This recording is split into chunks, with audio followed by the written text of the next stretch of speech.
me bring on board Adrian Mowat, who is emerging market equity strategist, to probably give us a perspective on how he sees this. Adrian, very good morning. Give us a sense as to what you're making of what is the rhetoric that's playing out, or the commentary that's playing out, at least the latest over the last 12 hours or so. What are you making of it? Are you buying the fact that the US and Iran could well be in talks, and this conflict could end very quickly, in your opinion? How do you play it? I think the market is reacting in a sensible way. You had Trump giving us potentially a 5-day reprieve in terms of the Americans attacking the power infrastructure in Iran, which would have resulted in significant retaliation, particularly against the Gulf states.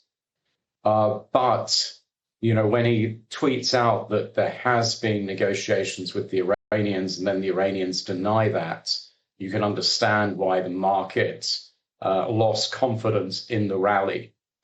So at the moment, I really don't see any signals from both the United States, Iran, or come to that, even Israel, that this conflict is coming to a rapid close. Adrian, hi, morning. I know the way Brent is reacting, it seems that not everything is kosher with respect to what Trump is saying. It's again back above $104 a barrel, and dollar is again inching up against major currencies. Do you think the market is going to see some kind of relief rally, or even though Trump has alluded to 5 days of delay of 5 days with respect to any actions on the power or energy infra on Iran? Well, I suppose the question is that the market has seen a relief rally. Does it have any legs? Does it have any duration? And it looks as if it's losing that momentum. Looking at the price of Brent, this is a very interesting trade. The world has more than enough oil and natural gas. It just happens to be trapped, courtesy of the issues with the Strait of Hormuz, some of the attacks on Qatari LNG infrastructure. When this conflict comes to an end, which it will, the world will be even more awash in oil and gas. And I suspect the Brent oil price falls to below 60 very, very quickly. And you might get similar declines in seaborne natural gas prices. So this is an incredibly edgy market where people are doing short-term momentum trades, maybe a bit of a hedge trade and being long oil, but recognizing that they could be a tweet away from the oil price falling quite sharply. And when that happens, Adrian, that oil falls sub 60, do you think the FPIs and FIIs will find their way into India, or are we still looked at as the anti-AI trade? Well, I think there's still a massive amount of uncertainty when it comes to the impact of AI, and the Indian indices have some historically very successful software businesses that are a large part of the benchmark. And those have been hit hard by people's concerns. And I'm not sure whether we have a short-term resolution in terms of those particular concerns. The trade that we've had in place this year is that there is a clear shortage in semiconductors. Semiconductors are required for the AI story. And so you've seen significant outperformance of the Korean and Taiwanese indices, particularly relative to the Indian indices. I think there's another thing going on here as well from the perspective of the FIIs. The Indian rupee has been one of the weakest currencies. Although the Indian energy sector is actually relatively insulated because of all domestic coal, etc., your balance of payments are hit by the rise in the price of imported energy, and that has an impact on the currency.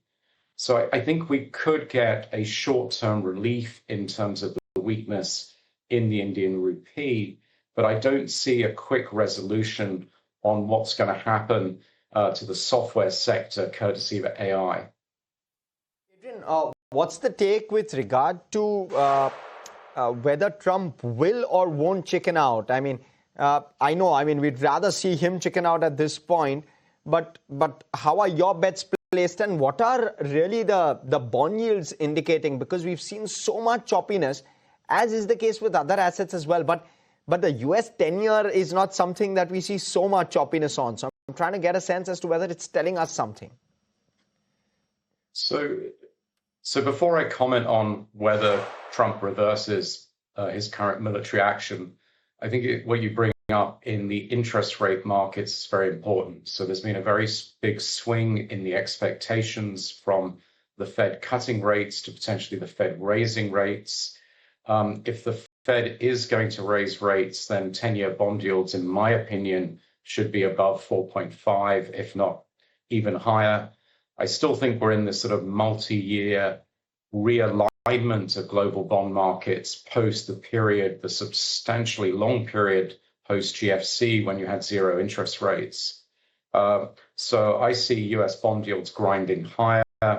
That to me is like a reset of markets as I experienced them pre the GFC, where you have yield curves of 1.25 to 1 3/4 being the norm. So back to Trump's policy with regards to Iran, I think if he pulls back now, it's going to be quite difficult to spin this as a victory. Iran, if anything, is more powerful in terms of its influence on the global economy, its willingness to use its drones and its relatively cheap weapons to both impact the economies of the Gulf countries as well as close major shipping lanes. I think it's very hard to see Trump just pulling back, even though he is maybe the master of spin. I think you get left with a situation where the Iranians now feel empowered that they can close the Straits of Hormuz whenever they like. How do you look at financials at this point in time? You have an HDFC crisis brewing, which was supposed to be most safest bet for many of the foreign investors. And now you have financials undergoing a steep correction, especially the private sector banks. Yeah, so we got some company-specific issues there, but we've seen quite a broad sell-off in global financials. If you look at large cap European financials, let me take, say, UBS, Barclays, Deutsche Bank, these are all down about 25% from their highs. And there seems to be a global story of people becoming more anxious about credit costs. In my opinion, I think that is very overdone. And I would view financials as quite an interesting place to put money, particularly if we start to get an easing in the tensions in the Middle East. These financials look very oversold. And I'm talking about global financials. I think Indian financials would also benefit from that. But clearly one has to be conscious of stock-specific issues.